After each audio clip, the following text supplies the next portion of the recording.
Hi, this is Daniel Scrivner here with a quick preview of our next 20-minute Playbook episode, which comes out tomorrow. In it, I'm joined by Mo Islam, co-founder of Payload Space, which is building a media empire dedicated to covering the business and policy of space, as in outer space. I discovered Payload and immediately subscribed to their daily newsletter after it was recommended by Delian Asparhov, co-founder of Varda Space Industries, in episode 71. In that episode, I asked Delian what newsletters and websites he used to stay on top of everything going on in space, and he had just one answer: Payload Space.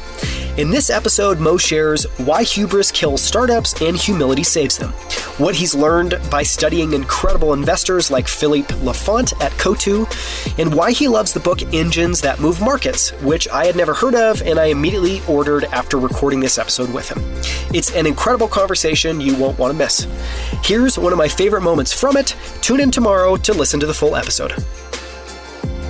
What do you feel like is the most important lesson you've learned in life or business? And I think what I'm trying to get at here, we've talked about a lot of stuff. We've talked about stuff specific to Payload, stuff specific to, being a founder. I think here it's really like, if you could pass on one lesson from your life, what would that lesson be? And this, you could imagine it's a son or a daughter, somebody else. One lesson that I would pass on to, I guess the way I would think about it is a lesson that I would pass on to my children. I'm going to allude to a question I asked on a panel recently that provided an answer that I think that really resonated with me, which was, do something in life that really matters, that helps change other people's lives. Not something that's just like an incremental improvement on some ad buying algorithm, right?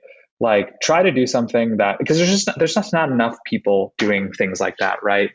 We have spent so much of the last 10, 15 years, arguably one of the greatest bull markets ever, building businesses that, as Chris Powers from Hadrian would say, right?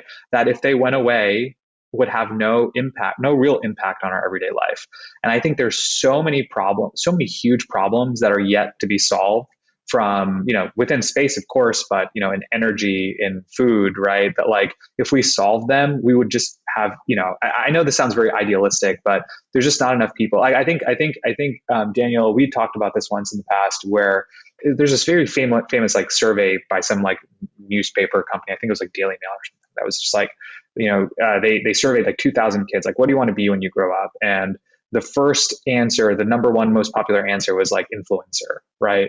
And there's nothing wrong with being an influencer, but when you have a vast majority of the population saying or the younger population saying influencer, right? I'm not surprised by that at all. That's a real problem, and that's just not good for our society going forward, right? And it's part of the reason why I think it's so important that we continue investing in industries like space and we go to Mars, right? Because one of the biggest things that will come from a Mars mission, which people don't often talk about, is the fact that it's going to inspire people. The number of kids that a Mars mission will inspire, and the STEM graduates and the folks that are going to go into those industries and are going to build and do amazing things, will exponentially pay for the cost of that mission to Mars, right? So for me, just do something that really matters, right, and helps change people's lives for the better.